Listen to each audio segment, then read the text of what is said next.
नमस्कार दोस्तों। तो आज हम बात करेंगे इंग्लिश में चैप्टर नंबर 3 के इंपॉर्टेंट क्वेश्चंस की। ठीक है, देखिए जो आपका चैप्टर नंबर 2 है ना इंग्लिश में, वो आपको इस साल नहीं पूछा जाएगा, इस साल सिलेबस से हटा दिया गया है। हम पढ़ेंगे चैप्टर नंबर 3, ठीक है, जिसका नाम है पॉजिटिव हेल्थ। इस पॉजिटिव हेल्थ चैप्टर के जितने भी इंपॉर्टेंट क्वेश्चन है ना, वो मैं आपको यहाँ पे बता देता हूँ। वही इंपॉर्टेंट क्वेश्चन जो है आपको इस चैप्टर से पढ़ने हैं, बाकी जो है ना कोई क्वेश्चन जो है आपको नहीं पढ़ना। ठीक है, और दूसरी बात यह कि यह चैप्टर जो है ना सबसे इंपॉर्टेंट है। क्यों इंपॉर्टेंट है मैं आपको बताता हूँ। देखिए 2018 से बात करूँ, 2018 से आपका सिलेबस चेंज हुआ था, तो 2018, 2019, 2020, ठीक है ना, इन तीनों सालों में जो है ना इस चैप्टर से एक भी क्वेश्चन नहीं आया है।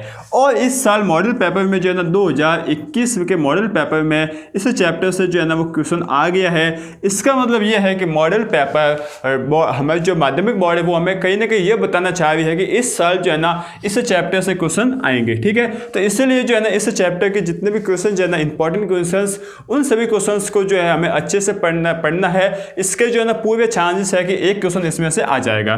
ठीक है दोस्तों, अब मैं बात करता हूँ कि कौन से क्वेश्चन पढ़ने हैं। देखिए आप जो है ना इस चैप्टर के जो क्वेश्चन टेक्सचुअल क्वेश्चन है ना वहां पर जाइए और 60 वर्ड्स वाले क्वेश्चन दे रखे होंगे।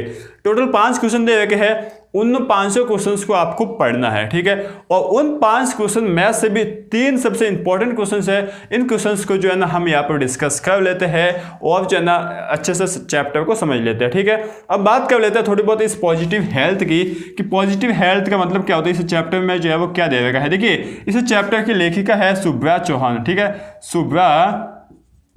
शुभ्रा दत्ता इस चैप्टर की ये लेखिका है। अब ये लेखिका जो है ना क्या बताना चाह रही है कि पॉजिटिव हेल्थ मतलब आप बोल सकते हो कि सकारात्मक स्वास्थ्य। सकारात्मक स्वास्थ्य जो है वो एक देश में जो है ना स्वच्छ माहौल से आता है, स्वच्छ वातावरण से आता है, घर में जो है वो स्वच्छ वातावरण से आता है, शांतिपूर्ण व्यवहार से आता है। इस तरीके से जो है ना स्वच्छ हेल्थ की बात कर रहा है, सकारात्मक हेल्थ की लेखिका बात कर रही है।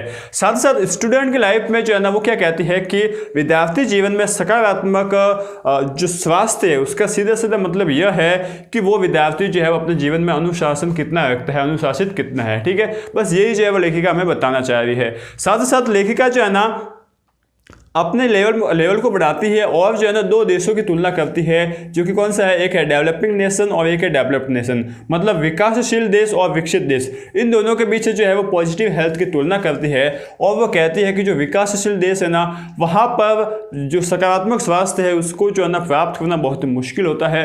क्यों मुश्किल होता है? क्योंकि इस विकसित देशों में जो है ना क्या होता है कि जो सोर्सेस है वो ज़्यादा उपलब्ध हो नहीं पाते, माहौल जो है इतना अच्छा होता नहीं है, जो आपका पर्यावरण जो स्वच्छता है वो इतनी अच्छे से होती नहीं। इस वजह से जो है ना विकासशील देशों में जो है वो सकारात्मक हेल्थ जो है ना बहुत ही कम जनों के पास होता है। ठीक है, विकासशील देश जैसे कि हमारा भारत हो गया, ठीक है, श्रीलंका वगैरह, जितने भी एशिया के देश है ना वो विकासशील देश है जो है वो आगे बढ़ रहे हैं। ठीक है, साथ ही साथ में बात को विकसित देशों की, तो लेखिका क्या कहती है कि विकसित देशों में जो है ना पॉजिटिव हेल्थ, सकारात्मक स्वास्थ्य को जो है वो प्राप्त करना, जो सकारात्मक हेल्थ जो है वो ग्रहण करना जो है ना बहुत ही ईजी होता है, क्योंकि वहाँ पर जो है ना सोर्सेस बहुत ही अच्छे से होते हैं। साथ ही साथ वहाँ पर माहौल अच्छा होता है, वहाँ पर जो है ना शांतिपूर्ण माहौल होता है, वहाँ पर स्वच्छता जो है बहुत ही अच्छे से होती है। इस वजह से जो है ना वहाँ पर जो है पॉजिटिव हेल्थ जो है वो गेन हो जाती है। ठीक है, इतने सब कुछ है, बहुत बड़ा जो है चैप्टर थोड़ा बोरिंग सा है, तो हम जो है इसको थोड़ा सा सार में समझ लेते हैं कि क्या उसमें बोल रखा है। ठीक है, अब हम बात करते हैं इसके मोस्ट क्वेश्चंस की। तो मोस्ट क्वेश्चन जो है अब हम पढ़ लेते हैं, इनको आप याद कर लीजिए, थोड़ा बहुत मैं आपको समझा देता हूँ जिससे आपको पूरा चैप्टर भी समझ में आ जाएगा। ठीक है, चलो साथियों, तो अब हम जो है इन क्वेश्चनों को देख लेते हैं। एक और क्वेश्चन बाकी है, उसको मैं अभी पढ़ाऊंगा, लेकिन ये सभी क्वेश्चन है ना इसका एक PDF फॉर्म बनाकर जो है ना मैंने इस वीडियो के डिस्क्रिप्शन बॉक्स में डाल दिया है, आप जाकर उसको डाउनलोड कर दीजिए। ठीक है, सबसे पहला क्वेश्चन पढ़ता है, इंपॉर्टेंट है कि what problems are faced by people in developing countries in achieving positive health. देखिए मैंने जो अभी आपको बताया था ना वही है कि डेवलपिंग कंट्रीज जो विकासशील देश है वहाँ पर जो है ना लोगों को पॉजिटिव हेल्थ अचीव करने में, पॉजिटिव हेल्थ प्राप्त करने में क्या क्या प्रॉब्लम्स आती है। ठीक है, ये बोल रखा है। तो क्या क्या प्रॉब्लम आती है, देखिए इसमें क्वेश्चन कैसे बनाया जाता है, क्वेश्चन की लाइन का यूज कैसे किया जाता है ये मैंने आपको पिछले वीडियो में बताया था। वर्ड को हटा दो तो आप लिखोगे द फॉलोइंग, ये आपको एक्स्ट्रा सेंटेंस लिखना, एक्स्ट्रा वर्ड लिखना पड़ेगा, द फॉलोइंग। इसके बाद देखिए problems are faced by people in developing countries in achieving positive health, ठीक है ना। द फॉलोइंग बस आपको लिखना है, बाकी सेम आपने लिखा है। इसके बाद लिखना, देखिए कौन कौन सी आती है, the environmental and the nutritional status in this countries, ठीक है ना, आर लोअर, ठीक है ना। वहाँ पर जो है ना एनवायरमेंटल पर्यावरणीय और जो न्यूट्रिशन जो पोषकीय जो है ना, एक बोल न्यूट्रिशन क्या बोला है यहाँ पर, न्यूट्रिशनल, ठीक है। न्यूट्रिशनल मतलब एक बोल सकते हो कि पोषणीय जो यहाँ पर व्यवस्था जो पोषणीय इसकी स्थिति है ना वो अच्छी नहीं होती, काफ़ी गिरी हुई होती है, लोअर, ठीक है। The physical health of this countries is poor, इस कंट्रीज की, इन डेवलपिंग कंट्रीज के विकासशील देशों की जो फिजिकल हेल्थ है, जो शारीरिक स्वास्थ्य है ना, वो शारीरिक स्वास्थ्य जो है वो अच्छा नहीं रहता, वो भी जो है काफ़ी पुअर रहता है, ठीक है। They do not have clean environment, in developing जो कंट्रीज है ना वहाँ पर जो है स्वच्छ वातावरण नहीं रहता है, स्वच्छ, क्लीन मतलब स्वच्छ साफ सुथरा, ठीक है। They do not have proper knowledge about their body, उनके पास जो है ना अपनी बॉडी के बारे में जो है प्रॉपर नॉलेज नहीं होता कि कितना खाना चाहिए, क्या खाना है, किस तरीके से खाना है, ये सभी जो है उनको प्रॉपर जो है नॉलेज नहीं रहता है।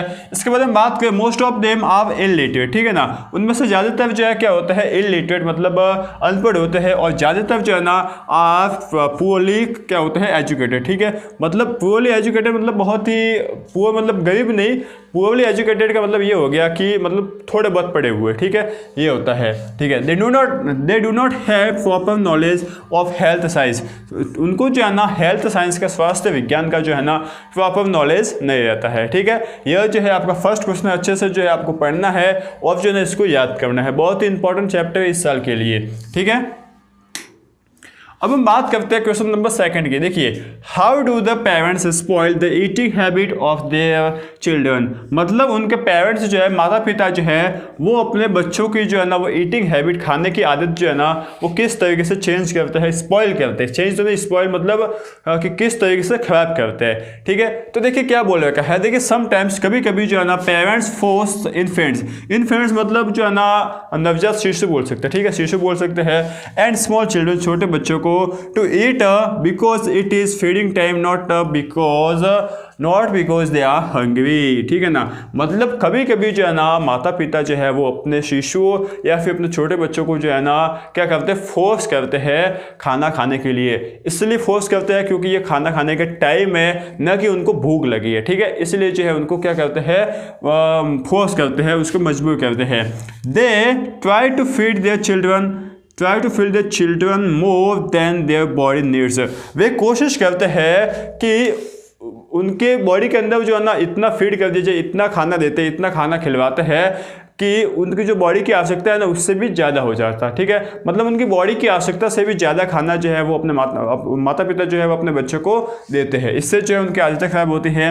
And some parents get swayed मतलब जो है ना प्रभावित बाय द मीडिया एडवर्टाइजमेंट और इन्फॉर्मेशन, बहुत से जो है ना सम पेरेंट मतलब बहुत से जो है ना माता पिता जो है अभिभावक जो है वो क्या हो जाते हैं, स्वेड होते हैं, प्रभावित होते हैं मीडिया एडवर्टाइजमेंट, जो टीवी वगैरह में एडवर्टाइजमेंट आती रहती है, उनको ये खिलाओ, वो खिलाओ, इस तरीके से खिलाओ, उस तरीके से खिलाओ, उनसे प्रभावित होते हैं और उनका जो है ना उपयोग जो है ना उनका प्रैक्टिकल है वो अपने छोटे बच्चों के ऊपर करते हैं, ठीक है। साथ ही साथ देखिए, thus the parents spoil the eating habit of their children, इसलिए जो है वो माता पिता अपने बच्चों की ईटिंग हैबिट जो है उसको स्पॉइल करते हैं, खराब करते हैं। ईटिंग हैबिट जो है ना एक सिस्टमेटिक तरीके से जब भूख लगे तब उस हिसाब से होनी चाहिए, ना कि ये खाने का टाइम है, इस हिसाब से जो है पूरा उनको जो है समझना चाहिए, ठीक है। यह है सेकंड क्वेश्चन। अब हम देख लेते हैं क्वेश्चन नंबर थर्ड। देखिए साथियों, तो अब हम लास्ट क्वेश्चन, इसका थर्ड क्वेश्चन देखते हैं, क्या है, how can the world environment B kept in balance, विश्व का जो वातावरण है, विश्व का जो पर्यावरण है उसको बैलेंस, उसको संतुलित कैसे रखा जा सकता है, यह आपको क्वेश्चन पूछा गया है। बहुत ही इंपॉर्टेंट क्वेश्चन है, आप इसको जो पढ़ लीजिए, अच्छे से याद कर लीजिए। देखिए क्या बोल रखा है, the world environment can be kept in balance by the following veg, यही लिखा गया। देखिए द वर्ल्ड एनवायरमेंट, इसके बाद आ गया ये can be be kept in balance by the following ways. ठीक है, क्या है, we should try to control over the world population. हमें जो है ना वर्ल्ड पॉपुलेशन जो विश्व जनसंख्या है उसको जो है वो क्या करना है, कंट्रोल में रखने की कोशिश करनी चाहिए, ज़्यादा बढ़ने नहीं देनी चाहिए। ठीक है, क्यों नहीं देनी चाहिए, क्योंकि more human means more pressure on environment. ज़्यादा मानव जो है ना, ज़्यादा लोग का मतलब है कि जो पर्यावरण है उस पर्यावरण के ऊपर ज़्यादा दबाव, ज़्यादा प्रेशर। ठीक है, ये बोल रखा है, क्योंकि जनसंख्या बढ़ेगी तो सिंपल सी बात है पर्यावरण के ऊपर जो है वो खतरा आएगा ही, प्रेशर आएगा ही। ठीक है, we should keep the world environment clean. हमें जो है ना विश्व का पर्यावरण जो है वो क्लीन रखने की, साफ सुथरा रखने की, स्वच्छ रखने की जो है वो क्या करनी चाहिए, रखना चाहिए। शुड बोल रखा है तो हमें सलाह दी गई कि हमें रखना चाहिए। Clean living condition help in maintaining environment balance. देखिए जो आपका क्लीन लिविंग कंडीशन होती है ना, क्लीन लिविंग कंडीशन का मतलब क्या हुआ कि स्वच्छ रहने की। ठीक है, मतलब स्वच्छ रहन सहन, लिविंग कंडीशन को बोल सकते हो स्वच्छ रहन सहन। ठीक है, क्या बोल सकते हो, स्वच्छ रहन सहन जो है ना वो क्या करता है, बैलेंस करता है, हेल्प करता है, हमारी मदद करता है। स्वच्छ रहन सहन मदद करता है जो एनवायरमेंटल बैलेंस है ना उसको जो है ना क्या करने की, बैलेंस करने की। ठीक है, जो एनवायरमेंट जो पर्यावरण है उसको जो है ना मेंटेन रखने की, उसको जो है ना संतुलित रखने के, जो है ना बैलेंस रखने के लिए जो है वो मदद करता है। क्या करता है, साफ सुथरा जीवन यापन। ठीक है, साथ ही साथ बोल रखा है कि we should keep environment of home happy. हमें जो है ना साथ ही साथ घर का जो वातावरण है, घर का जो माहौल है ना, घर का जो पर्यावरण है उसे भी जो है वो हैप्पी रखना चाहिए, माहौल को जो है वो हल्का फुल्का रखना चाहिए, ज़्यादा जो है वो ऐसा मतलब झगड़ा वगैरह जो है नहीं होना चाहिए। ठीक है, जिससे क्या होगा, देखिए mother and children remain happy, जिससे जो है वो माता आए और जो चिल्ड्रन से जो बच्चे हैं वो क्या रहेंगे, खुश रहेंगे। ठीक है, तीन चार लाइन आप जो है आराम से याद कर सकते हो, अच्छे से पढ़ सकते हो, इनको आपको याद करना है। साथ साथ आपका एक क्वेश्चन है शायद इसका जो है ना इस चैप्टर में जो 60 वर्ड वाले हैं ना उसमें शायद थर्ड क्वेश्चन है, ये आपके इस साल मॉडल पेपर में आ रखा है। ठीक है, तो उसको भी आप पढ़ लेना कि ताकि अगर बाई चांस आ जाए तो, और एक चौथा 500 क्वेश्चन में उनको भी जो है आप पढ़ लेना। टोटल 5 क्वेश्चन है, 5 में से 3 करवा लिए, 2 जो है ना और भी आप पढ़ लेना कई रेफरेंस बुक वगैरह से, क्योंकि जो है ना 3 ये सबसे मोस्ट इंपॉर्टेंट है। ठीक है, तो समझ में आ गया आज का पूरा चैप्टर। यदि समझ में आ गया है तो लाइक कर दीजिए, यदि चैनल पर नहीं हो तो सब्सक्राइब कर दीजिए। साथ ही साथ आपको क्या काम करना है, पढ़ते रहना है, आगे बढ़ते रहना है, और सबसे मुख्य काम एग्जाम में फोड़ने की तैयारी करते रहना। ठीक है दोस्तों, तब तक के लिए बाय बाय, सी यू।